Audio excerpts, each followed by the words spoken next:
Tableau ou pas? Oh putain.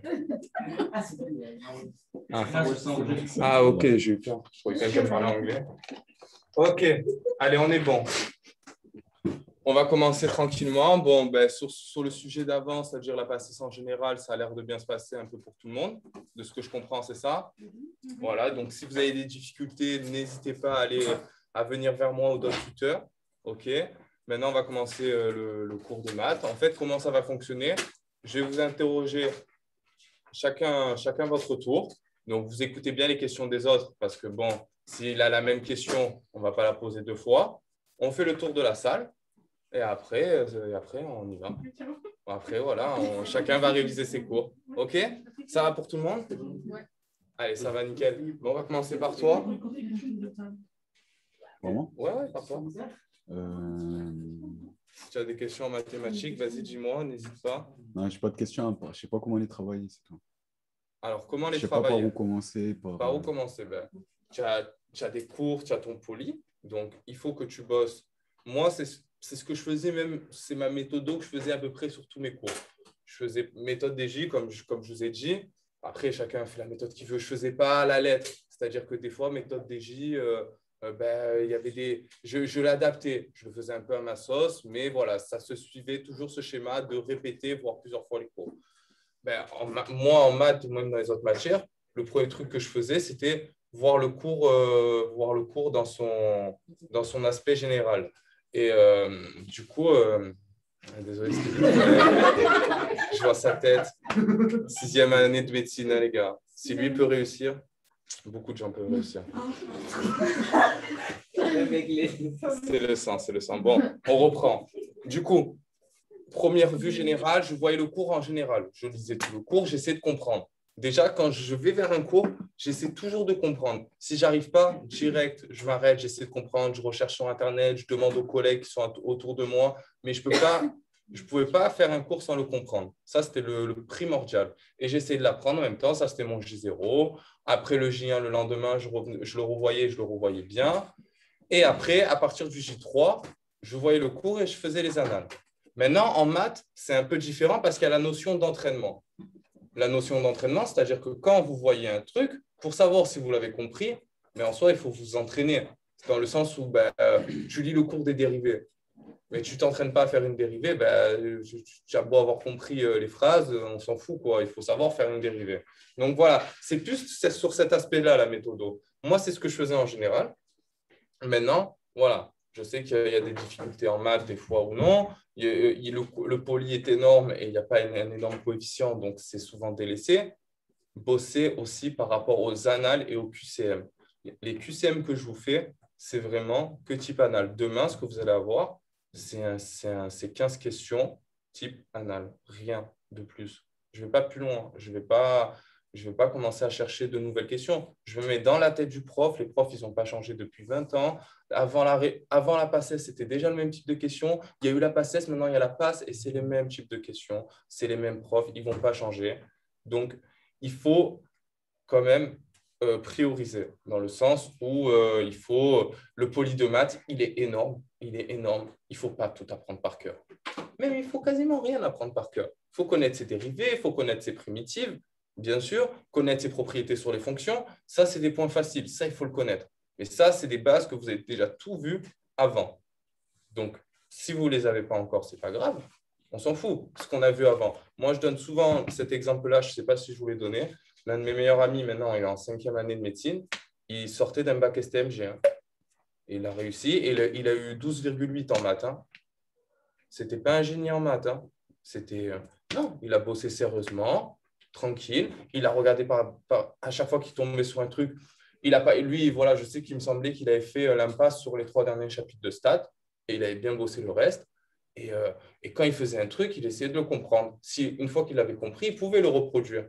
C'est ça les maths, c'est que ça. Donc, essayez toujours de comprendre ce que vous faites.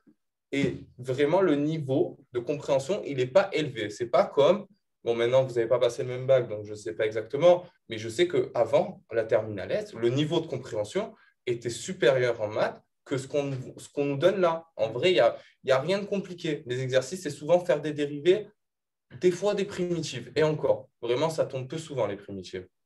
OK? Donc voilà, bossez par rapport à vos annales, voyez ce qui tombe et bossez par rapport à vos QCM d'entraînement. Moi, je vous donnerai toujours des QCM type concours dans l'idée du concours. Donc, entraînez-vous. Si déjà vous arrivez à faire ça, ben, vous allez prendre des points. Si vous arrivez à faire ça et à pouvoir le reproduire, c'est-à-dire si vous arrivez à faire le QCM et vous l'avez compris, ben, déjà, voilà, une fois que vous comprenez un truc, vous ne l'oubliez plus en fait. Moi, c'est pour ça que souvent on me dit, ouais, tu es le seul à faire les cours de maths et tout. Mais moi, j'aime bien faire les cours de maths parce que je n'ai pas besoin de revoir mon cours en vrai. Je le fais, mais une fois que j'ai compris le truc, c'est bon, c'est fait, j'ai compris, voilà, maintenant je revois mon cours sur des petits trucs, des petits points de cours comme en métrologie ou des trucs comme ça. Mais sinon, une fois qu'on comprend le truc, on sait faire l'exercice, on sait le faire tout le temps, quoi. On peut avoir un trou sur une dérivée, mais tu sais quand il faut faire la dérivée. Vous voyez ce que je veux dire ou pas? Donc voilà, ça c'est sur le point de vue vraiment méthodo. Donc, s'il y a d'autres questions de type méthodo, allez-y, vous avez une question sur la manière de travailler, même une autre matière, s'il y a une difficulté, quelque chose? Non? Oui? Comment tu faisais les derniers chapitres de Biostat? Alors, moi, en primant, je n'avais pas forcément bien assuré les maths. Voilà, hein, sur la fin, j'avais vachement négligé et tout parce que j'avais pris du retard. Après, moi, sur mon travail doublant, qui n'était pas un énorme travail, parce que j'avais bien réussi le premier quad de primant, ce que j'avais fait, c'est que j'avais pris de l'avance au semestre la pré-rentrée, quoi. La pré-rentrée, j'avais pris de l'avance. J'avais fini le chapitre, le poly 2. Je le connaissais. Je savais faire ce qu'il fallait faire et j'avais apporté les stats. D'accord? Et en fait, sachez que le dernier chapitre de stats, il est énorme. Moi, ce que je vous conseille, c'est de le diviser en 3. Pourquoi? Parce qu'en fait, ça va être les relations entre les différentes variables. Donc, variable quantitative, quantitative, variable quantitative, quantitative et variable qualitative, qualitative. D'accord? Donc là, je parle un peu chinois, c'est normal parce que vous ne l'avez pas vu. Vous verrez dans le cours. Mais en fait, tout ce qu'on voit en stats au début, c'est les notions simples pour en fait faire le dernier chapitre, qui est la notion un peu compliquée. D'accord? Après, ne vous angoissez pas, le dernier chapitre, ce n'est pas énormément de questions. Il est très lourd. Souvent, il arrive à la fin. Souvent, les étudiants, ils n'ont pas le temps de le faire. Sachez que aussi le QCM de maths, moi, je me suis beaucoup exercé pour pouvoir réussir à le terminer. Et en doublant, j'y suis arrivé. C'est grâce au fait que je me sois exercé. Mais souvent, 90% des étudiants, ils ne finissent pas le QCM de maths. C'est le seul QCM que vous aurez du mal à finir. Parce qu'il y a des calculs à faire et tout. Et suivant, si vous êtes long, pas long, stressé, pas stressé, ça peut prendre du temps. Donc, c'est le seul QCM où vous allez avoir du mal à finir. Donc, plus vous vous exercez, plus vous aurez de l'assurance. Et le chapitre de Biostat, moi, je vous conseille de le diviser en 3, du coup. Comme je vous ai dit, on en reparlera quand on y arrivera, mais comme je vous ai dit, par type de relation. Voilà, donc par rapport aux stats, ça c'est bon. Et toujours, voilà, s'entraîner par rapport à des QCM. Moi, je vous ferai un QCM bien type concours sur ce dernier chapitre. Et je pense que si l'expérience, elle vous plaît là, de se faire une foire à questions comme ça en UE4, on la refera pour les stats également.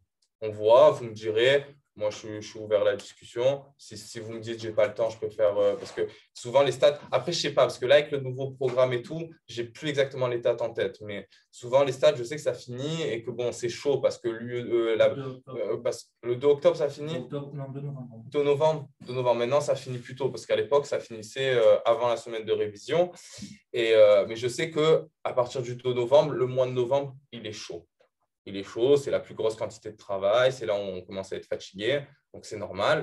Donc, voilà, on en discutera tranquillement. OK?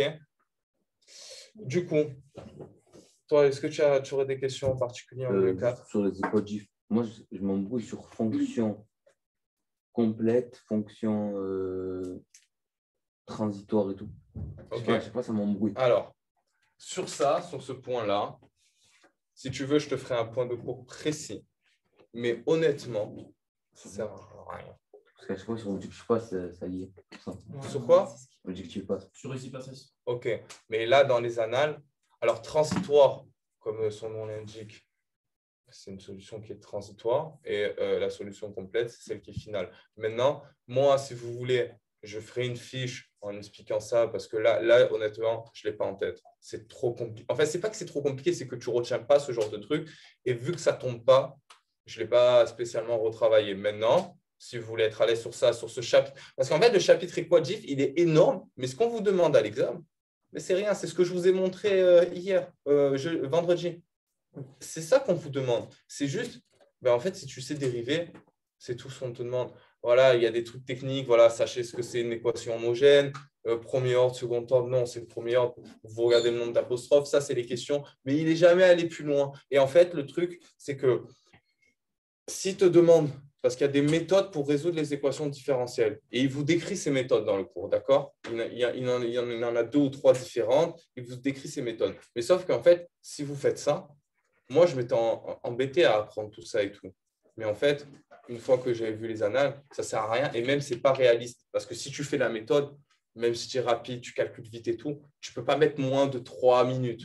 Impossible. Donc, en fait, ce point-là de cours, si tu n'as pas le temps, si tu t'embrouilles et tout, moi, je te conseille de te limiter au type anal parce que c'est énorme, c'est beaucoup d'apprentissage et au final, les chances que ça tombe, elles sont très, très, très minces. Très, très minces parce que tout simplement, en fait, pour exécuter la méthode, il faut forcément du temps. Donc, ce n'est pas un exercice qu'on donne type PACES, type QCM, en fait. Vous comprenez? Donc, voilà, sur ça, maintenant, voilà, je peux vous faire, si tu veux, je te ferai une fiche avec un point court. J'avais fait des fiches, je les retrouverai chez moi et je te les enverrai.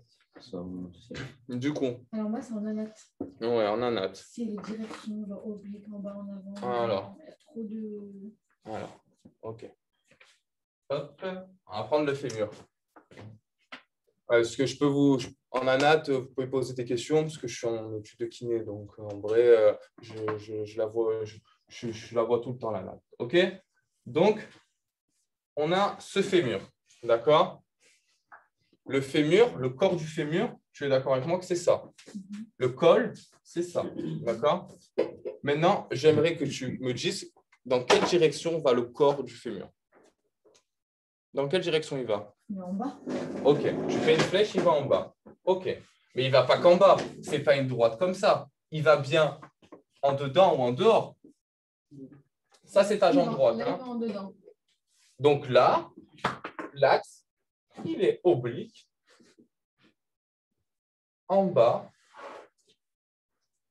et en dedans. Le col fémoral.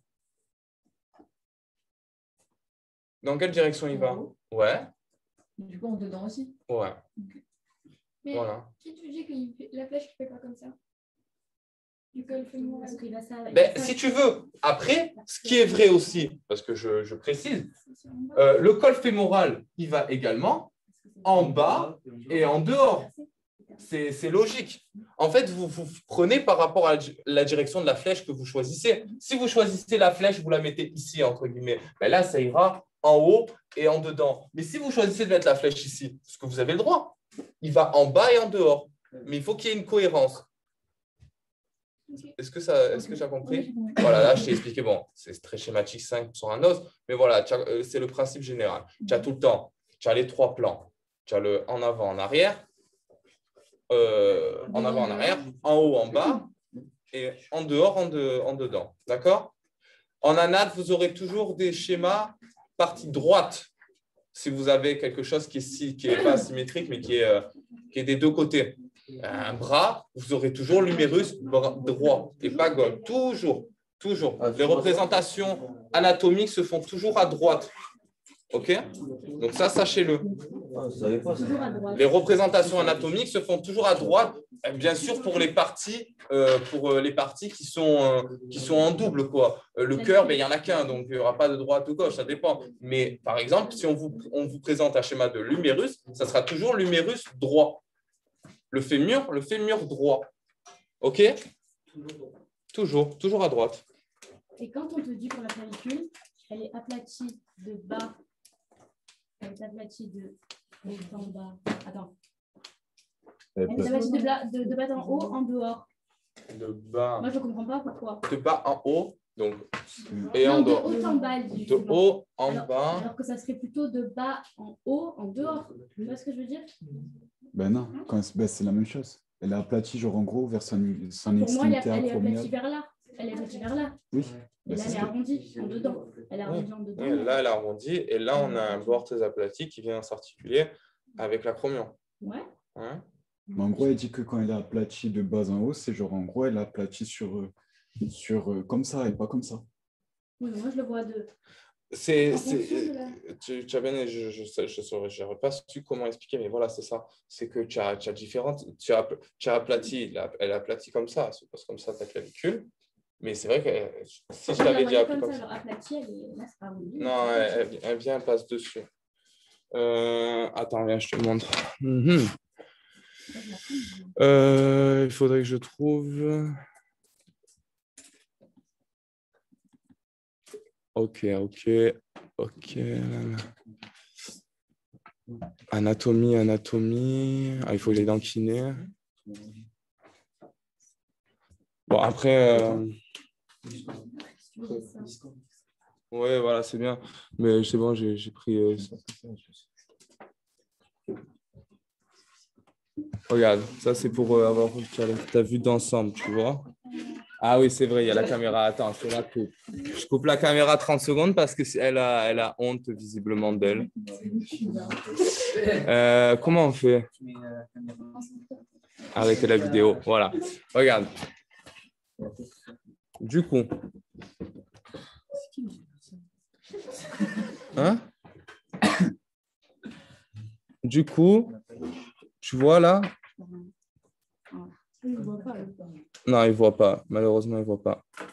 Tu as un système articulaire qui est complexe, d'accord? C'est-à-dire que quand même, ça met en jeu pas un os, mais ça pas deux os, mais ça en met en jeu trois os. Je m'explique. La clavicule, elle s'articule avec uniquement la scapula, d'accord? Et la scapula, elle s'articule également par la glène avec l'humérus. Et tout cet ensemble, ça forme l'épaule. Mais il n'y a pas que ça. Il y a aussi, en fait, on vous en parle brièvement, mais il y a aussi l'articulation entre la scapula et le plan thoracique, qui n'est pas une vraie articulation, mais votre scapula, elle bouge sur votre plan thoracique. Suivant les mouvements du bras, ils font différents mouvements. D'accord? Donc ça, c'est vraiment la globalité de l'articulation de l'épaule. Maintenant, sur ta scapula, regarde comment elle fait. Tu le vois ici, pour rebondir sur ta question. Elle part comme ça et elle est aplatie, elle arrive aplatie sur l'acromion. Tu le vois? Tu vois comment elle est aplatie? Par là, oui. Mais voilà, je ne comprends pas la direction de... Mais en fait, de haut en bas, ça veut dire que elle est aplatie comme ça. Si je t'avais... C'est comme... Elle est aplatie comme ça. Je comprends. Elle n'est pas aplatie comme ça, tu comprends? C'est par rapport à la direction. De haut vers le bas. Donc, en fait, de haut vers le bas. Si je t'avais dit, elle est aplatie de droite à gauche. Droite, gauche. Tu es d'accord? Tu comprends ou pas? Ouais. Bon, au pire des cas, tu ne comprends pas, tu le retiens. Parce que là, je ne peux pas faire ça. OK? En gros, elle aurait pu être aplatie. En gros, ça veut dire qu'elle est comme ça. Et oui, ça veut dire qu'elle est aplatie comme ça. Ok, mais en gros, moi, je voyais aplatie dans une direction de haut. Genre là, Non. Oh là, c'est un système de demain. Ok, c'est bon. On a vu les directions. Du coup, oui. J'ai une question. Je sais que ça sert à rien, mais c'est bizarre parce que dans le schéma de Luna, pardon. Ouais. Le schéma de Luna, il y a la tête de Luna qui est en bas. Enfin, elle est sur l'épiphyse distale et pas sur la proximale. Ça, c'est l'inverse du radius, du coup. Non, Le radius, la tête, elle est en moi, haut. enfin, la tête, ça devrait être proximale. Parce qu'elle s'articule. Non, je sais que c'est comme ça et que c'est pas autrement, mais. Oui, parce que la tête.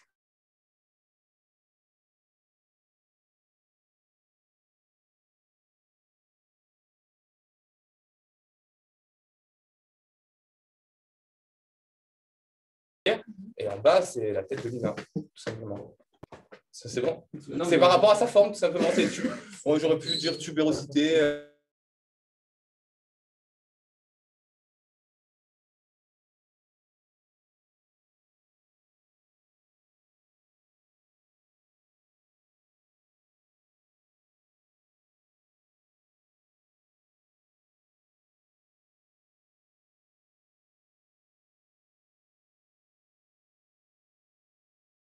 musculaire. Voilà. Ok, pour le reste, on en est où? L'anatomie, quelqu'un a autre chose à dire sur l'anat? Bon, les QCM, révisez bien par rapport au schéma et par rapport au cours. Moi, ce que je faisais, c'était que je complétais mes schémas à l'aide du cours, mais bon, j'ai pas eu une excellente note. J'ai pas eu une mauvaise note, mais je crois que j'avais eu que 14 en anat tout blanc. Je n'avais pas eu une excellente note, mais ça avait beaucoup changé en fait. C'est à partir de mon année 2017-2018 que le concours d'anat il a changé. C'était voilà, c'est ça. Par rapport au schéma et texte où le corollaire il avait repris le truc et d'habitude on avait genre je sais pas 16 ou 18 schémas et 2 questions de texte et là il nous avait fait 10-10. Et j'avoue sur le système nerveux il m'avait fracassé. Maintenant, Il m'avait tué. Il y a de moins en moins de planches. Parce que le corollaire, c'est ce qu'il voulait faire. Ouais. Et il n'a pas fait la première. Nous, la première année où il est arrivé, il a été raisonnable, il a fait 10-10. Mais déjà, 10-10, quand tu tu te prépares à un examen de 18 à 2, tu te dis 2 à 4 questions écrites, et là, tu prends d'un coup, tu te prends 10 questions écrites, 5 questions sur le système nerveux. Moi, système nerveux, je sais que je suis sorti, je savais que je n'avais pas dit en D, mais 14 en anat, ce n'est pas une excellente note. C'est parce que le niveau, il est haut en anat. Et les gens ont des très, très, très bonnes notes en anat. Donc, c'est vrai que 14, tu perds des places. Même si ce n'est pas une note dégueu, tu perds des places. OK. Qu'est-ce qu'il reste sur l'anat? Quelqu'un d'autres questions? Non? D'accord. Bon, on va continuer sur lui. Oui? Tu faisais quoi? Genre, par exemple, on va dire que tu commences ton cours de circulatoire. Tu vas faire d'abord texte et après, si tu as des complications, problèmes. Maintenant, moi, je bosserai quand même à fond le texte. Même si, parce que maintenant, comme je vous ai dit, l'examen a changé. Donc, le texte, moi, je sais que j'ai fait cette erreur parce que je m'étais trop basé sur les anciens annales et je n'étais pas forcément au courant du fait que le prof avait changé et tout. Donc, moi, j'ai bossé un peu comme les anciens annales et je ne m'étais pas allé plus loin parce que je suis un peu feignant parfois. Donc, je m'étais dit, c'est bon, j'ai assuré le truc et tout. Et le jour d'examen, je savais que je m'étais fait ouvrir, quoi. Donc, mais après, voilà, bosser bien le texte. Et moi, par contre, toujours pareil, quand tu vois un schéma, tu essaies de le comprendre, tu le visualises, tu comprends la coupe, tu sais faire les directions du schéma. Ça, c'est comprendre le schéma. Donc, ça, entraînez-vous au schéma. Et moi, ce que je faisais, ce que j'avais fait, et je pense qu'il est une bonne méthode, mais qu'il faut plus approfondir du coup, parce que moi, je ne l'avais pas assez approfondi, c'est vraiment le cours par rapport au schéma, ça, c'est indispensable en anat. Ça, pour moi, c'est impossible de faire l'anat sans les schémas. Moi, je n'arrive pas à comprendre les gens comme toi, par exemple, qui marquent tout sur les schémas.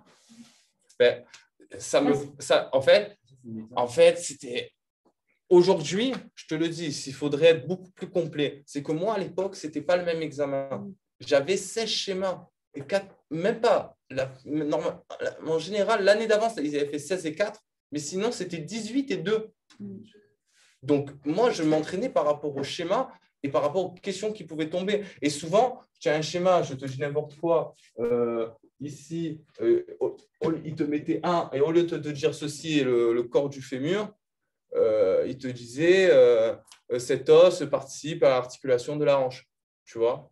Donc, il faisait un peu des petits trucs comme ça, vous voyez ce que je veux dire? Donc, moi, je me complétais mes informations de schéma pour ne pas être, entre guillemets, me faire avoir sur les schémas et apprendre que mes schémas. Mais d'un autre côté, on fait un cours, Alexis, hein? On fait un cours. Ouais, vas-y. C'est quoi, c'est ça? Ouais. Tiens. Non, t'inquiète. Ouais, on bossait ensemble. On bossait bien, hein?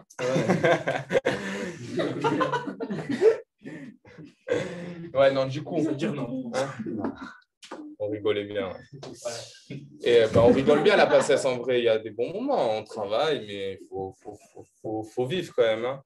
Donc voilà, sur ça, du coup, voilà. Soit si vous faites cette méthode-là, approfondissez vraiment, mais ne négligez pas le texte parce que maintenant, c'est ce qui importe. Et le système nerveux, c'est son cours. Il faut que vous soyez carré dessus. Carré. OK? Ça pour tout le monde. Les spécialités en anatomie, vous les aurez au second semestre. Voilà, pareil, si vous allez avoir des questions au second semestre, n'hésitez pas. Vous pouvez revenir vers moi aussi. Moi, je vous conseillerais à ces cours-là d'y aller à la fac. parce qu'il fait des schémas très importants. Et là aussi, les schémas, c'est ultra important à apprendre. De toute façon, la natte, vous ne pouvez pas faire la natte sans les schémas. C'est impossible. C'est impossible. Franchement, ce n'est pas possible. OK? Allez, question suivante. Du coup, toi, est-ce que tu auras des questions en UE4 ou dans d'autres matières en particulier? Voilà. Et en UE4, il n'y a pas de questions précises de difficulté sur quelque chose parce que ça sert aussi à ça, le truc. C'est que si tu me dis, je n'ai pas compris ça, je te le réexplique. Non, en vrai, du UE4, je ne suis pas assez calée encore dessus pour pouvoir te poser des questions sur mes difficultés parce que c'est du UE4, mes difficultés en fait. C'est UE4 ta difficulté. Je précise, attends. En fait, quand tu as le poli, il tape quelque chose, mais genre, un truc qui blablate, non? Oui, blablate, bien sûr. C'est les maths, ça. Tu vas dégager genre le. OK. Ouais. OK, mais moi, là, via les QCM, je vous fais quand même dégager l'essentiel.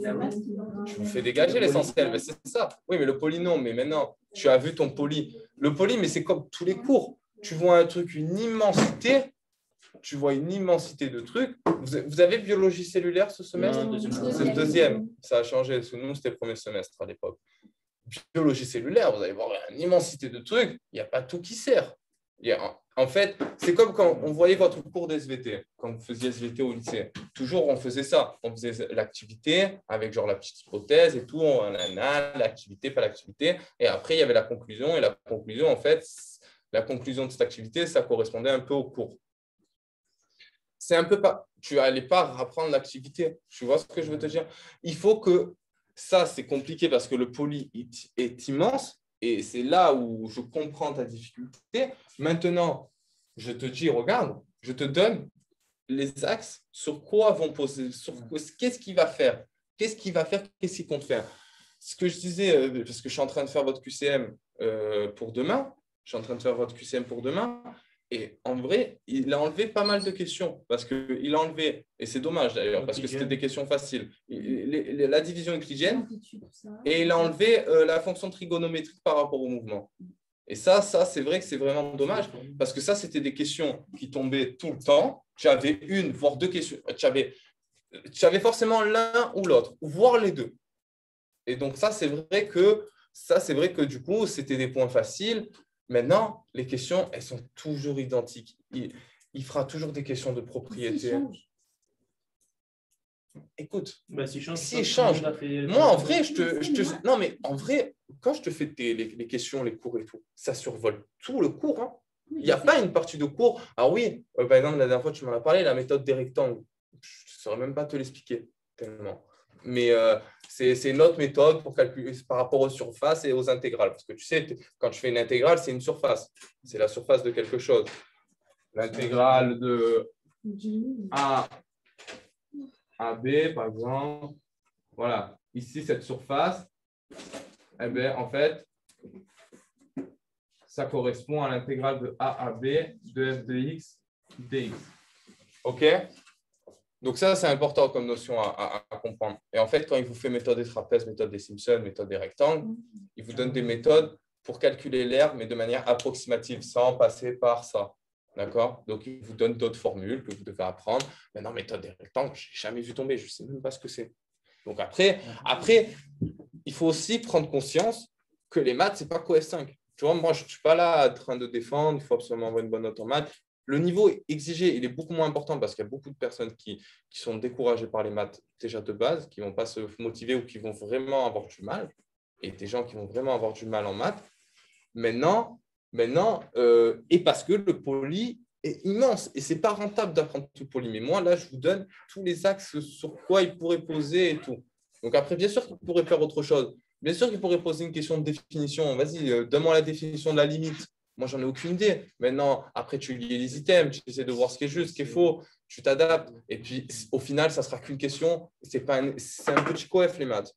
Donc, il faut aussi penser en rentabilité. Ne pas apprendre le poly 2 par cœur. Même le poly 1, ne pas apprendre les maths par cœur. Savoir faire les exercices, comprendre. Oui, mais ne pas devoir apprendre par cœur. Ce qu'il faut apprendre par cœur, c'est les formules, c'est les trucs qui sont utiles, les dérivés, les primitives, les propriétés des fonctions. Il ne faut pas que vous arriviez en UE4 sans connaître ça sur le bout des doigts. Si déjà vous connaissez ça sur le bout des doigts, normalement, 80% des questions en maths, vous les faites. 80%. Si, qu'est-ce qu'il y a en maths au final? C'est quoi? Même les équatifs, c'est des dérivés au final. Il n'y a rien, je me répète, mais il n'y a rien de compliqué. Dans une annale, pour les équatifs, il avait posé que des questions de cours. C'est-à-dire ça. Oui, en 2011 ou 2012. C'était un truc comme ça, il avait posé une question de cours. Je vous l'enverrai, cette question de cours. Elle n'est pas compliquée. Franchement, quand moi, j'ai fait les corrections des annales et tout, je n'ai pas encore fini, je suis sur 2017, mais j'ai corrigé toutes les annales du E4. J'ai fait la correction. Je n'avais pas vu mon cours et j'ai réussi à répondre à la question. C'est vraiment… En fait, ce qu'il met, il n'y a pas de truc… Enfin, j'ai l'impression que c'est un peu logique, tu vois. Et puis, au pire, c'est une question. Tu te rends compte? Si tu te mets à devoir tout apprendre ça. Donc, moi, ce que je vous conseille, c'est d'être efficace, solide sur ce qui tombe et solide sur les QCM et tout comprendre. Si vous comprenez tout, déjà, vous aurez fait un énorme pas pour les maths. Après, les stats, ce n'est pas très compliqué, franchement. Pareil, il faut comprendre, mais les stats, ce n'est pas si compliqué que ça. Alors après, vous allez me dire, le chapitre 9, il est plus compliqué. Je vais vous dire, oui, il est plus compliqué, le chapitre 9. C'est faisable, hein, mais il est plus compliqué. Maintenant, il y a 9 chapitres, du coup. Donc, ça en fait des questions avant qu'on tombe sur le chapitre 9. OK. Je regardais l'annale de l'année dernière, c'est une question par chapitre. Parce que du coup, il y en a 2 de biostat et 3 de métro. Non, il y en a 12. Ouais, mais du coup, il en a posé. Remplacé. Oui. Voilà. Tu pourras m'envoyer l'annale de l'année dernière parce que je ne l'ai pas. Il y en a 12. J'ai que ce ancien PACES. Ça fait 3 et 9. Et après, il y a toujours des questions sur le après, je ne sais pas. Si vous avez des questions, n'hésitez pas. Hein. Il y a quelqu'un qui a envie. Ah. Non. Moi, j'ai une question. Alors, attends. C'est quoi? En passant pour la personne en Zoom, mais Zinaï, sors de là. Il y a un cours là. Dépêche-toi. Ah, je sais, c'est mon sang. Alors, attention, si tu veux. Il a posé ça. 3 questions de métro, sur l'autre poly. Et après, une question pour chaque question. En gros, il y a toutes les analyses. Genre, après, tu vas à métrologie. Du coup, on reprend. Du coup, il y en a 3 sur le premier poly, 9 sur le deuxième poly. Donc, ça va même changer, parce qu'avant, c'était 6-20. Donc, la proportion, là, elle a quand même changé. C'est encore devenu plus important, le deuxième poly. Donc, moi, ce que… J'en crois, il y a autant de points sur chaque poly. Ouais. Parce qu'il y avait environ 5 et 15. Maintenant, il y a 3 et 9. Non, il n'y avait pas 5 et 15. Il y avait 6 et 14. Ouais, mais des années, ça a changé. Non. 6 et 14. Toujours 6 et 14. 2 de métrologie, voire 3, et 3 ou 4 de maths. Quand j'ai regardé, il y en avait 5. Toujours. Du coup, j'avais des questions, je t'écoute. En gros, c'était, tu vois, dans le poly, on te dit que la température microscopique, elle se mesure. Elle se mesure alors que la macro, elle se repère. Ouais. Tu vois. Ouais. En gros, l'item, c'est la température se repère. C'est ne précise pas que c'est microscopique ou macroscopique. Sors-moi l'item d'anal. C'est pas l'item d'anal, c'est la même question. Hein? Un mec, tu sais maman? Non, item de QCM sur rajout classe. Ouais. Et en gros, c'est pas ça, c'est que tu peux pas la mettre fausse. Mais non, mais c'est pas un item du prof, en fait. Ouais. Vous vous embrouillez parce que, je vous jure, après, il y a des bons QCM, il y a des mauvais QCM. C'est pas méchant, hein, c'est pas pour faire… Moi, quand j'étais à Subexam, il y avait des profs qui étaient très bons et il y avait des profs, ils s'étaient rincés en QCM. C'est pas une question, c'est pas compliqué, c'est simple. La grandeur macroscopique, c'est celle que vous voyez sur votre mercure. C'est pas précis. C'est quand vous prenez votre thermomètre, c'est repérable. La microscopique, c'est la formule que vous voyez dans liquide, gaz, solution ou dans les états de la matière. Là, il y a une formule. Vous la voyez, il y a une formule. C'est par rapport à la chaleur, l'agitation des molécules, des atomes et tout. Là, c'est microscopique, c'est mesurable. Une formule, c'est mesurable, tout simplement. Déjà, tu as une formule, donc c'est que ça se mesure. Par contre, celle que tu prends quand tu mesures ta piscine, pour savoir si l'eau est chaude, ça, c'est repérable, parce que c'est par rapport au mercure, tu as des erreurs, tu n'as pas des erreurs, etc. etc. OK? Voilà. Franchement, tu ne prends pas plus ça tête que ça. L'item, il est nul. Il est nul, l'item. Il ne veut rien dire. C'est pourquoi, quand on te dit la température est une grandeur… Allez, s'il vous plaît, s'il vous plaît. Pourquoi, quand on te dit la température est une grandeur mesurable, c'est faux? La température est quoi? Dans la correction, la température est une grandeur mesurable. Pour moi, c'est vrai. Donc, Mais c'est pas repérable. en fait, ce que je te dis, c'est que l'item, il est nul. Parce qu'il ne veut rien dire, l'item. Si on ne te précise pas, il n'est pas précis. Je ne saurais pas te dire. Moi, si demain, le prof il te met ça, je ne saurais pas te dire s'il faut mettre vrai ou faux. Ouais, voilà, parce que moi, je le mettrais vrai, j'ai pensé qu'elle est mesurable et repérable. Ouais, mais en fait, c'est pour ça. L'item, il est trop ambigu. Donc, vous prenez la tête sur un item que le prof n'a jamais mis. On s'en fout. C'est le mec qui a fait le QCM qui était mauvais. Il n'a pas fait une bonne question. Non, ça arrive. Mais moi, des fois, je fais des mauvaises questions. Là, la question, elle était nulle. Voilà. D'autres questions sur Bio 4, non, à part les. Parce que là, je suis aux 3 derniers chapitres de Biostat. Ouais. Ils sont chauds, sinon le reste, ça passe. Le reste, ça va bah, les 3. Pas les derniers, genre les 2 derniers, qualitative, constructive. Je fais comment toi pour loi normale et student? Tu fais le truc aussi? Alors, loi normale et student. Je fais un petit bref partie sur loi normale et student. Ça peut vous intéresser parce que vous allez peut-être mieux comprendre quand vous allez aborder le cours. En fait, la loi normale et la loi normale centrée réduite, ce n'est pas exactement la même chose, d'accord? On est d'accord, parce que la loi normale centrée réduite, elle est centrée sur 0 et d'écart type 1, moyenne 0. La loi normale, elle est toujours centrée sur la moyenne. Donc, si je vous dis la moyenne, c'est 2, vous allez avoir une courbe comme ça, mais au niveau de le pic, qui sera au niveau de 2, ça sera symétrique, centré par rapport à la moyenne. Donc, Juste une seconde, je crois que j'ai pas changé. ouais, bah, pas de souci. Du coup, ça, c'est la loi normale centrée réduite. OK? Et en fait, là, je vous explique très brièvement. En fait, on a ici les bornes de la loi normale. Et qu'est-ce que c'est que ces bornes?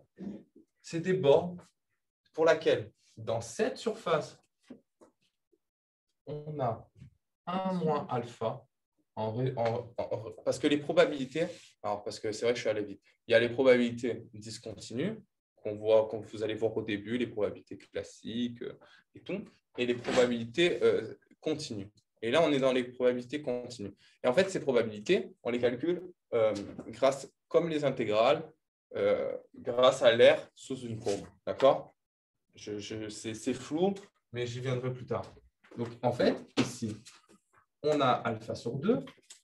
Et ici, on a également alpha sur 2. Et l'air total, ça fait l'air total, ça fait alpha sur 2.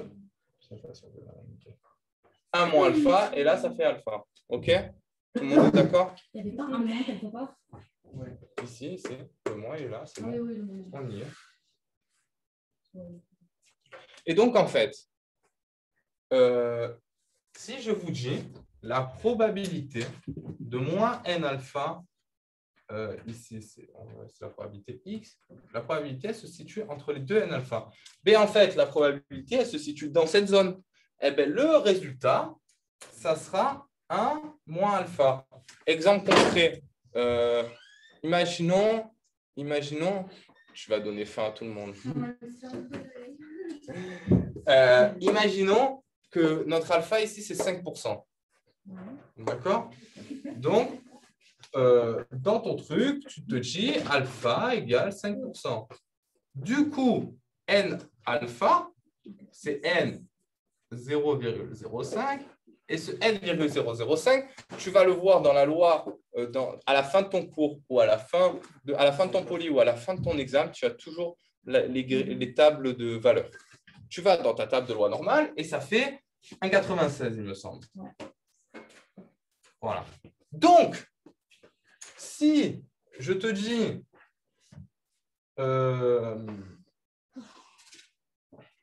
P de moins 1,96 x plus 1,96, eh bien ça sera égal à 1 moins 0,05, c'est-à-dire 0,95.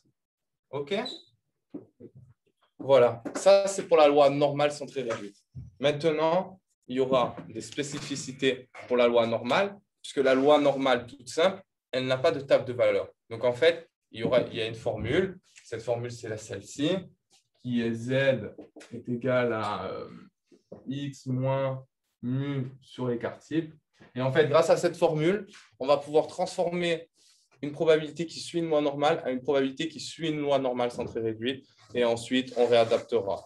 Voilà. Donc ça, je n'ai pas envie d'y aller maintenant parce que c'est réellement un cours et que là, on est plus pour répondre à des questions, surtout sur le poly 2. Mais quand vous aurez une écurie dessus, je vous expliquerai bien. Student et Key 2, je ne sais pas s'il y a encore Key 2 d'ailleurs. Il y a encore Student et Key 2, c'est le plus simple parce qu'il n'y aura pas de changement de variable à faire. C'est vrai, il n'y a pas de changement. Le Key 2, c'est le plus simple de tout. On parle bien sûr du chapitre 4. Hein. On reste sur le chapitre 4 ou le chapitre 6. Après, que sur le dernier chapitre, Key 2, c'est autre chose. Mais en tout cas, le principe de base, c'est celui-là. D'accord? Vous avez des zones. Je vous expliquerai pour chaque loi ce qu'il faudra faire. Et après, il suffira tout simplement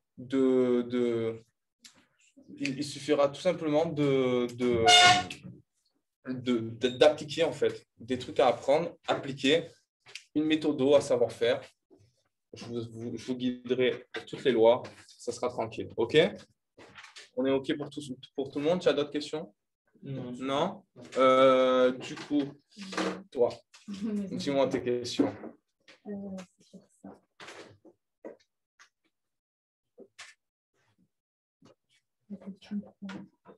Alors, la question 3, c'est une division euclidienne. Ça n'existe plus dans votre programme. Ça n'existe plus la division euclidienne. C'est bien dommage parce que c'était bon. Ça n'existe plus. Ah non, je me suis trompé. Autant pour moi. C'était la question. OK. Vas-y, comment on fait là? Je me suis cassé la tête avec ça ce matin. C'est pas le truc log-log, ça là? Oui, non, c'est pas du log-log, mais c'est utiliser des relations logarithmiques. Je vous avais fait un QCM comme ça par rapport au nombre de pinsons. Je l'avais mis dans votre QCM de stage de pré-rentrée. Un truc un peu dans le même délire. Sur les pinsons, tout ça. Là. N et tout là. Ouais, mais la correction n'était pas sur la revoir. Ah ouais? Ah bon, ben alors, mais à coup de pas. Ah merde. Bon, ben je te le fais là alors. Il n'y a pas de souci. Qui est cette Alicia? Elle t'a envoyé un snap. Et c'est pas que tu es en cours avec moi là? Aïe, aïe, aïe. Putain.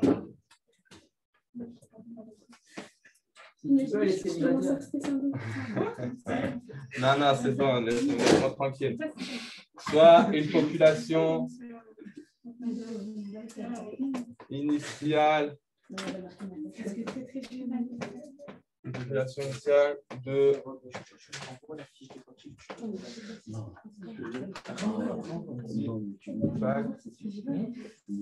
Je te demande quoi? Il écrit un contrat sinon? On voit la ce que tu m'envoies, la site base, elle est éclatée. De quoi cette Okay. Allez, on se concentre. Ta question, c'est la suivante. On a une population initiale qui est de G bactéries. Escherichia coli qui triple tous les 5 ans.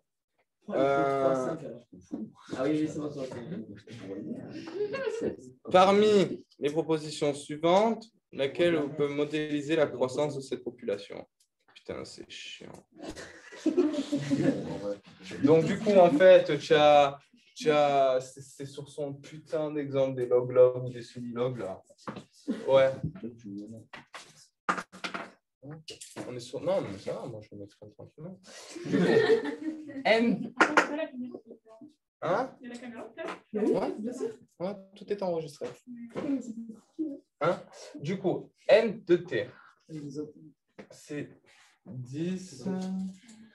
Tu peux écrire un petit peu plus gros, s'il te plaît? Ouais. Alors, il faut modéliser ça en croissance. Est-ce que quelqu'un sait le faire? Toi, tu dois le faire. N0. Donc là, ta population initiale. En fait, il faudrait revoir les formules et tout. Donc, putain. Tu as ta population initiale, c'est ça. En gros, c'est N0, je remplace par 10. Exponentielle de truc. Ouais. Et ça triple tous les 5 ans. Je vois, Moi, j'aurais fait ça. 3 sur 5. 3 sur 5. Parce que du coup, tous les 5 ans. Non, mais je connais les réponses si tu veux, après tu m'expliques. Je connais les réponses. Envoie-moi les réponses. Normalement, c'était là. Attends, ça, c'est la population initiale. Normalement, c'est la ACD. Elle triple tous les 5 ans. Hein? Normalement, c'est la ACD. Elle triple, donc tu la multiplies par 3. Et elle triple tous les 5 ans, donc tu ne multiplies pas par 5 ans. Toi, tu aurais fait ça? Ouais, mais en même temps, En exposant le qui? comme ça. 3 sur 5, genre comme ça. Ouais, attends, ils se permettent en fait. Bonne journée. Parce que c'est pas 5 sur 3, genre c'est pas beaucoup. 5 sur 3. Ça, ils mettent tout le temps à l'inverse. 5 sur 3, moi jamais ça. Parce que vu qu'elle triple tous les 5 ans. C'est vraiment cette question, elle ne tombe jamais. Normalement, c'est la ACD. Bon, la discussion.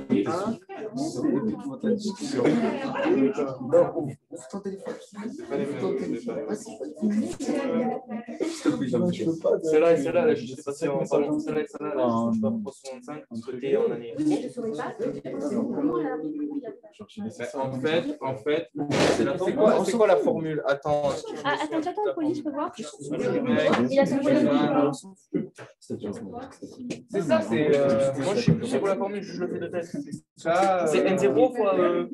Sciences A, quoi. Mais vu que là, c'est sur 5 années, du coup, ça.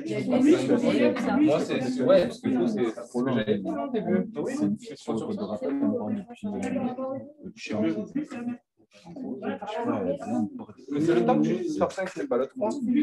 Moi, je le mettrais là, le 5. Il me faut la formule, en fait. Mais Je sais pas, mon colis, je crois que je suis. Celle-là. N0.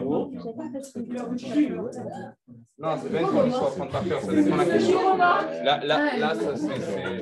Là, la base. Ça triple, et donc la base c'est le 3, et l'exposant, ça triple. Donc si ça avait été par an, on aurait mis un 1. Au moins, c'est cette réponse. Au moins, cette réponse est Ouais, et après, et la C, elle est juste parce qu'elle a changé sur les années. Allez, s'il vous plaît, soyez attentifs. C'est N0. Ça c'est ta formule que tu vois un peu dans tes cours bloc, semi-log et tout. En fait, c'est juste une question de modélisation, mais on s'en fiche. Mais moi, je la prends en mode N0. Le nombre fois sa triple et la durée T sur la durée. Toujours T sur la T sur. Moi, je ne prends pas les allez vous asseoir. Allez vous asseoir. Et après, elle m'envoie un archive. Allez, on se concentre. Donc, du coup, moi, par rapport à ça, ce que j'ai fait par rapport aux réponses affichées, j'ai mis la population initiale que j'ai multipliée. Pourquoi? Parce que la population, elle multiplie par 3 tous les 5 ans. Donc, j'ai multiplié la population par 3. Seulement, vu qu'elle ne multiplie pas tous les ans, mais c'est tous les 5 ans, je suis obligé de diviser par 5. Puisque une fois que tu auras fait 5 fois l'opération, ben en fait, tu n'auras plus le 5. Vous comprenez là où je veux en venir ou pas? Donc, c'est pour ça que, voilà. Et par rapport aux réponses, apparemment, c'est ça. Donc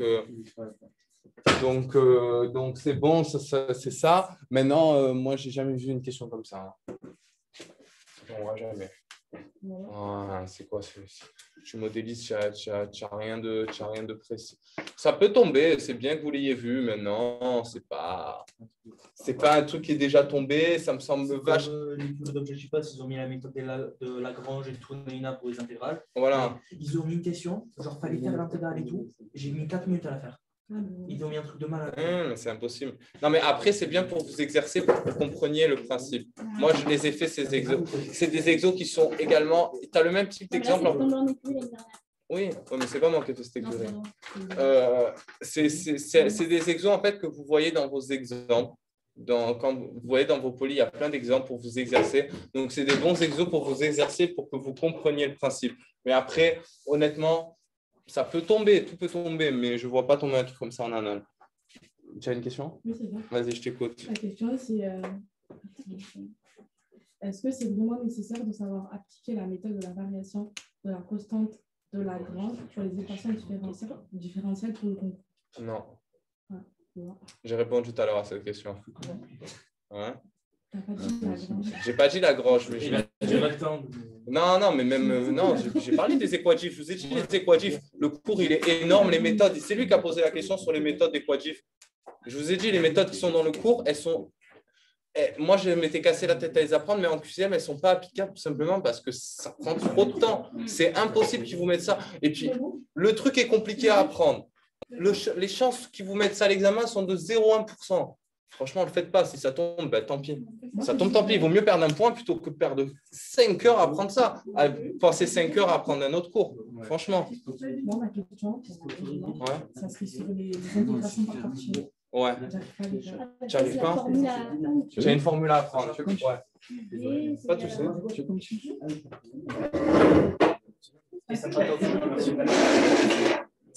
Pour le dernier chapitre de ça, je vais le faire demain. Si j'ai des questions, je peux t'envoyer. N'hésite pas. Ok. On a. C'était quoi ta question? Intégration par partie. I est égal à UV', voilà, qui est égal à UV intégrale de U'V. Moins, ouais, le moins.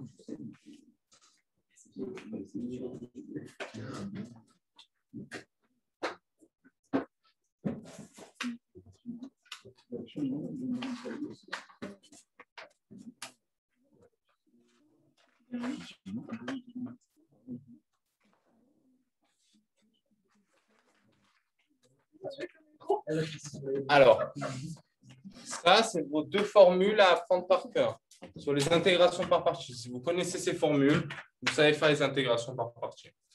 Ah, et savoir faire les primitives aussi. Ouais, forcément, il faut savoir intégrer. Il y a des intégrations et des primitives. Quand je fais une intégrale, je fais la primitive. Voilà. En général, c'est toujours les costes ici. Ben, en fait, à quoi sert l'intégration par partie? Ah, ouais. Bah, non, pas du tout. Au contraire. Tu dis n'importe quoi. Parce que si je te mets l'intégrale de ça, exponentielle de x, cos de x, dx, ok? Tu as cette intégrale-là. Si tu n'as pas cette méthode-là, tu ne peux pas résoudre ça. Ah oui, non, oui. Après, pour devenir médecin, non, ça vous. Mais là, c'est un truc philosophique. Là, on repart sur autre chose. Est-ce que ça sert à quelque chose? Est-ce que ça sert à rien? Comme le compas, quoi. Ça sert à rien dans la vie de tous les jours, sauf si tu es architecte. Mais bon, tu as appris à faire un compas à l'école, c'est comme ça. Voilà. Donc, allez, je te donne un exemple sur les intégrations par partie, ok? Donc, tu as exponentielle de cos de x, ok?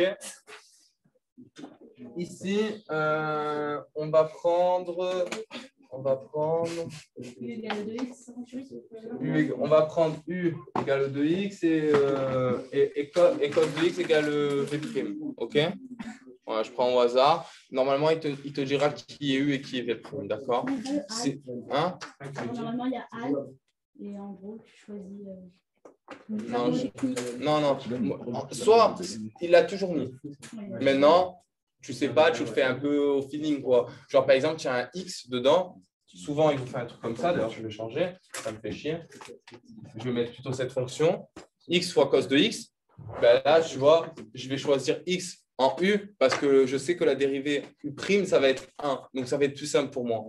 Donc, en fait, ici, je vais poser X, U et lui V'. Donc, X, ça nous fait du coup X, V, la primitive de cos de X. Je t'écoute. Allez, tu dois le savoir. Je t'ai montré la technique avec le cercle et tout. La primitive, je pars à droite. À droite, c'est quoi? Ça commence par un D comme la dérivée. Donc, la primitive, c'est quoi? C'est le contraire de la dérivée. Tu vas à gauche. C'est moins signe. Non, tu vas à gauche. Viens. Attends, quoi c'est Ça l'a dit, elle a dit signe. Oh, les gars, il est là le cos. Oui, c'est signe. C'est signe. Oui. Ouais. Donc, moins. Vous avez bien compris la différence de notion entre ces deux intégrales? Ici, c'est une intégrale indéfinie. Ici, c'est une intégrale définie. C'est-à-dire avec des bornes sans bornes. D'accord? Avec les bornes, on peut aller jusqu'au bout du résultat. Indéfini, on ira jusqu'à la fonction, la formule, mais on n'aura pas de résultat précis, quoi. Je ne pourrais pas te dire I est égal à 1. Avec ça, ce n'est pas possible, quoi. OK? Sauf si c'est égal à 1 et que c'est conforme. Bref. Du coup, ici, tu as compris pourquoi j'ai mis X signe? Voilà, on continue. Ici, du coup, on va mettre U'V. U', c'est 1. V, du coup, c'est sinus. Donc, c'est la primitive de sinus. OK? Maintenant, tu développes. Qu'est-ce que c'est, Gabo? Non, c'est bon? X, sinus X. Maintenant, la primitive de sinus X. Oui, c'est pour là, le U', normalement, tu remarques cos X, et pas moins sin X. Directement, tu fais la Non, comment? Là, c'est U'. Lui, c'est U. Lui, c'est V. Oui. Eh ben c'est U'V. Mais moi, la médecine, après, je suis pas là. Mais c'est U'V. Là, c'est V', lui. Les gars, attendez. Je peux poser sinon. Je peux poser si vous voulez. U, c'est X. U', c'est 1. V, c'est cos de X. V', c'est sinus X. Non, putain, je me trompe en plus. J'ai pris de n'importe quoi. Ça, c'est cos de X. Et du coup, la primitive de cos de X, c'est sinus X. OK. Ça va pour tout le monde? Donc, au début, vous posez vos conditions. Il va vous les dire, les U et les V, normalement. Soit il vous le dit dans l'énoncé, sinon, il va vous mettre le premier item en vous disant si U est égal à ça, alors DU est égal à ça. Bon, ben, vous prenez le U de l'item ou le V de l'item. Hein. Il ne va pas vous piéger, d'accord? De toute façon, si vous vous trompez, si là, par exemple, vous vous étiez trompé, vous auriez pris cos, vous auriez mis U et l'autre V', vous aurez vu que vous n'aurez pas pu arriver quand même, donc vous aurez été bloqué à un moment. Donc ici, on a moins sinus X, on va faire tu es d'accord, intégrale de sinus X, tu fais du coup la primitive de sinus X. La primitive de sinus X, ça fait combien? La primitive de sinus X. Non, rigole pas. Moins cos 6. C'est important, sinon je fais faux. Concentre-toi. Donc, moins cos 6. Moins par moins, ça fait plus. Voilà. Ici, I. Si I est égal à ça, c'est donc égal à X fois sinus X moins cos de plus cos de X. OK? Est-ce que ça va pour tout le monde? Voilà. Donc là, à l'NG, vous aurez forcément une question sur les intégrations par partie. Tout le monde ajuste. On est OK? 20 sur 20. Pourquoi le premier, si c'est le premier égal, c'est censé être UV', et pourquoi on a mis sin X? Non, c'est UV. C'est UV. Demain, c'est tome 2. C'est tout. Tome 2, c'est tout. Complet. Tome 2 complet. UV. Là, après, ça, pour moi. Non, avec le cercle, ça n'a rien à voir. Oui, pour les pieds sur deux et tout, là, c'est rigolo. Ah, oui, mais ça n'a rien à voir. Ça, je peux te réexpliquer, ça ne pose pas de souci. Non, c'est pas la problème. Oui, parce que là, c'est une fonction trigonométrique, donc tu vas utiliser ton cercle. Mais le cercle, c'est pour les fonctions trigonométriques. Que tu fasses une intégrale, une dérivée, n'importe quoi. Là, sur la question d'intégrale par partie, d'intégration par partie, vous avez deux formules à apprendre qui sont identiques parce qu'en fait, c'est s'il y a les bornes, s'il n'y a pas les bornes. Et après, vous appliquez, vous remplacez les lettres. Il y a juste à savoir dériver et faire la primitive. Après, je ne pourrais pas faire mieux que ça, quoi, niveau explication. Est-ce que ça va pour tout le monde? Ouais, c'est bon. Ouais. Qu'est-ce qu'il y a? Du coup, est-ce qu'il y a une autre question? Oui. Moi, j'ai une question. Tu l'as expliqué plusieurs fois, mais la méthode des trapèzes et des sinusoïdes, j'ai du mal, je l'ai refait ce matin et j'arrive pas à... Il n'y a rien à comprendre en fait. Je sais pas, je m'en fais trop. Non, mais je vais. C'est pas grave, je vais t'expliquer. Hein? Non, jamais. Par exemple, jamais. Tu as juste à en fait, Baba, tu as juste à reconnaître une formule. Hein? Baba, le sens, pareil. J'ai refait celui-là ce matin.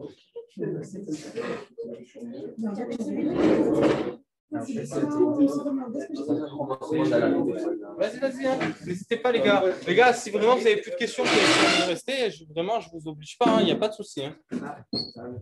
Ok, donc là, on a notre question d'anal. Ok, est-ce que tout le monde voit? Voilà, ça c'est un truc qui tombe très souvent, d'accord? Voilà. Vous avez juste des formules à apprendre par cœur. Celle-ci, c'est la formule des méthodes de trapèze.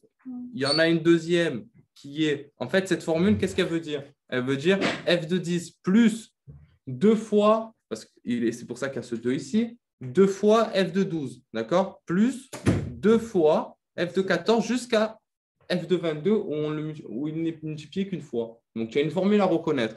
Méthode des trapèzes, c'est cette formule que tu vas reconnaître. C'est-à-dire que ici, c'est A, ici, c'est B, et ici, c'est... Voilà, dans la correction, il y a une correction détaillée où je te mets dans le tableau à quoi correspond x de A. X de A ici, notre intégrale, c'est 10 et 22. Non. Attends, ça, c'est moi qui ai fait ce QCM, non? Il y en a plein qui ont Il y a marqué voir le cours trapèze. C'est moi qui ai fait cette correction, non? Si, c'est toi. Non, c'est pas moi, ça. Ah ouais? Ça me ressemble pas. Ah si, c'est moi. C'est toi, c'est le GR. Mais non, c'est pas du tout la correction de vendredi, ça. Mais ça, c'est un vieux QCM que j'ai fait, je crois. Je sais pas, c'est celui de l'année dernière. Je sais pas, j'ai. Non, une question. Oui, non, mais je vous ai mis des questions. Je t'ai mis une question dans le stage de pré-rentrée. C'était la même question. Hein. Ouais, il y a la correction. En fait, regarde. Des fois, une pièce pour numérateur, ils mettent au lieu de 3 N. Ben oui, non, mais ça va. Vous avez juste à lire, les gars. Il y a ici, la méthode des trapèzes, c'est 2N. La méthode des Simpsons, c'est 3N. Vous devez bien vérifier pour la méthode des Simpsons que N est pair. Et après, il y a une formule à reconnaître. Ça, c'est la méthode des Simpsons. 4, 2, 4, 2, 4. Et en fait, il faut que le dernier avant qui est F de B, c'est-à-dire F de 22, d'accord? Il faut que ça soit que le dernier, donc F de 20, il soit devant un 4. Et ça te prouve que ton N, il est pair. Parce que si ton N était impair, ben, tu aurais 4 F. Par exemple, imaginons, on va jusqu'à 24, d'accord? On finirait par F de 24, et donc avant, il y aurait 2 F de 22, c'est impossible. Donc en fait, c'est pour ça que ce n'est pas possible quand N est impair. Et ça ne peut pas marcher. Tu comprends? Donc, tu as juste des formules tu n'as même pas à les appliquer. Tu as juste à les reconnaître, en fait. Donc, tu fais plusieurs exemples, jusqu'à ce que tu les reconnaisses. Hein. Mais tu as 2 formules à reconnaître. Juste, il faut que tu saches qui y a et qui est B. En fait. Et après, c'est bon. Après, c'est bon. Ouais. Dans le cours, c'est marqué. Toute la formule. OK? Si tu as des difficultés encore, de toute façon, il y aura une question aussi dessus. Demain, bien sûr. Bien sûr, il y a une question des méthodes des trapèzes. Je compte sur vous pour avoir juste à cette question. Et si tu as faux, tu reviens me voir parce qu'il ne faut pas que tu aies faux à cette question. C'est pas possible. C'est pas possible. Parce que j'ai refait plusieurs fois ce matin et j'ai pas. Je te demande même pas de l'appliquer, je te demande juste de reconnaître des formules. Donc là, c'est de l'apprentissage. Hein. Tu apprends les 2 formules par cœur, tu les reconnais. Et après, bien sûr, il faut que tu changes les bornes, quoi. Mais il va te les dire, les bornes. C'est-à-dire que la formule, c'est celle-là pour la méthode des trapèzes, c'est celle-là. B moins A sur 2N, F de A plus F de B, plus 2 fois F de X de K. Ah. Et du coup, ici, c'est 10 et 22. Donc ici, tu mettras 10. Ici, tu mettras 22. 22, 10, tu as juste à remplacer en soi. Tu vois ce que je veux te dire? Donc, tu connais ta formule. C'est nickel. Tu connais la question. OK? Quelqu'un a d'autres questions? Oui, je t'écoute. Ouais, tu veux que je te réexplique le truc? OK. Mais je te remonte le truc, quoi. OK. Tu as le cercle trigonométrique. Je vais me mettre là.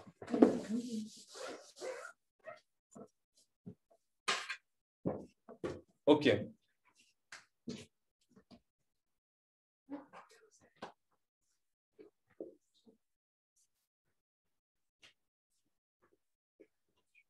Tu es d'accord avec moi jusque-là? D'accord? Maintenant, je vais t'expliquer, je vais te dire que ça, c'est comme un repère. Un repère comme quand tu fais en maths, quoi. 0, 1, 1, moins 1, moins 1. Tu es OK? Maintenant, on va voir les angles. Les angles, 0, 90 degrés, 180, ça, c'est ce que tu vois classiquement, c'est ce qu'on nous voit. Mais ce n'est pas degré, c'est une valeur, c'est une unité temporaire, ou ajoutée de manière temporaire. Quand vous voyez en métrologie le degré, comme le litre, par exemple. Ce n'est pas une unité, qu'on utilise dans le système normal. D'accord?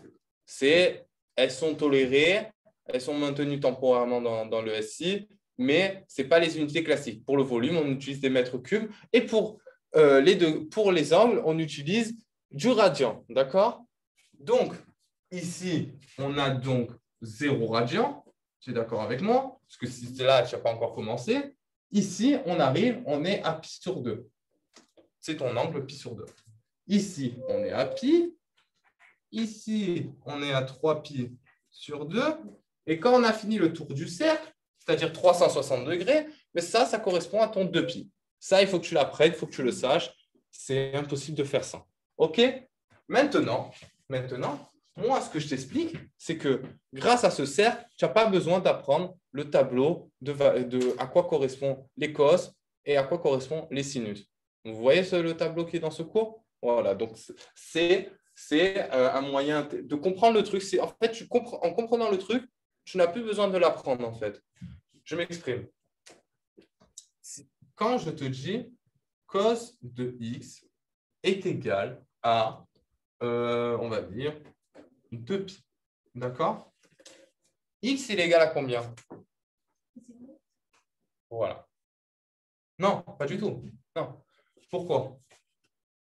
Tu dois regarder par rapport à ton axe des cos. Tu as deux axes. Tu vas te dire, si on est en cos, on regarde que l'axe horizontal. Si on est en sinus, on regarde que l'axe vertical. D'accord? Donc, si je te dis cos de x est égal à 2pi, ça voudra dire que le x il est égal à 1.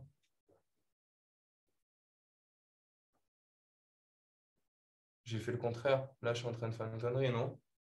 Ouais. Je suis en train d'écrire une connerie ou quoi? Je suis en train d'écrire une grosse connerie. Autant pour moi. Oui, cos de 2pi. À quoi il est égal? Ouais. Si je te dis cos de 2pi, à quoi il est égal? Il est égal à 1. Ok, je vais te prendre un autre exemple parce que sinon je vais t'embrouiller. On recommence. Sinus de pi sur 2, d'accord? Sinus de pi sur 2. Ok, c'est laquelle tu as droite des sinus? C'est l'horizontale ou la verticale? Ordonnée ou abscisse? La verticale, ordonnée. On est d'accord? Maintenant, tu as 3 étages. Tu as l'étage moins 1, tu as l'étage 0, tu as l'étage 1. On est dans un ascenseur. Le pi sur 2, il est à quel étage? Sinus pi sur 2 égale 1. On recommence. Cos de pi. Il est où le pi sur ton cercle? Il est là, on est d'accord. Maintenant, la droite des cosinus, c'est la verticale ou l'horizontale? Ok. Maintenant, il est à quel étage? Au moins 1, au 0 ou au 1 le pi? Moins 1. Cos de pi égale moins 1. On recommence.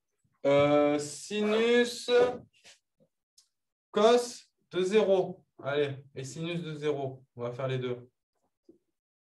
Pourquoi ici, je vais mettre des parenthèses. Ok. Cosinus de 0. 0, il est à quel niveau au niveau de tes angles? L'angle 0, il est où? Il est là, on est d'accord. Ton angle 0. Il est à quel étage au niveau de ton axe des cosinus? Il est à 1. Cos de 0 égale 1. Sinus de 0, ton 0, il est toujours là. Tu es d'accord? Sur la droite des sinus, il est à quel niveau? Il est à 0. Sinus de 0 égale 0. OK? Pas compliqué? Tu sais positionner tes angles. Bon, j'aime bien. Il faudrait qu'un jour, j'y pense à prendre plusieurs Velleda pour mettre plusieurs couleurs. Ça serait encore plus intuitif. Mais en tout cas, ce cercle, après, si vous le retenez, vous l'avez compris, vous ne pouvez plus vous tromper sur les valeurs des cos et tout. Hein. c'est fini. Hein. Vous vous en souvenez tout le temps, quoi. Moi, j'ai jamais appris le tableau. Hein. Là, tu me mets le tableau, je n'ai aucune idée. Mais même là, quand je fais mon truc, voilà, si j'ai un trou ou si j'hésite, je me fais mon cercle parce que voilà, sinon, si tu te mets à retenir des trucs comme ça par cœur, tu ne peux pas, ton cerveau il sature. C'est trop abstrait en fait. C'est pour ça que moi, je vous conseille vraiment de comprendre ce tableau et de le faire parce que sinon, les valeurs, elles sont trop abstraites pour moi. Voilà, c'est mon avis. Après, il y en a qui l'ont appris par cœur et qui y sont arrivés. Hein. Mais moi, c'est mon avis. OK? D'autres questions? Non? Bah, écoutez, nickel. Alors, demain, il y a 15 questions de QCM. Normalement, tout le monde a au moins 10 sur 15. Au moins 10 sur 15. Eh ouais. Attends, si vous n'avez pas de questions.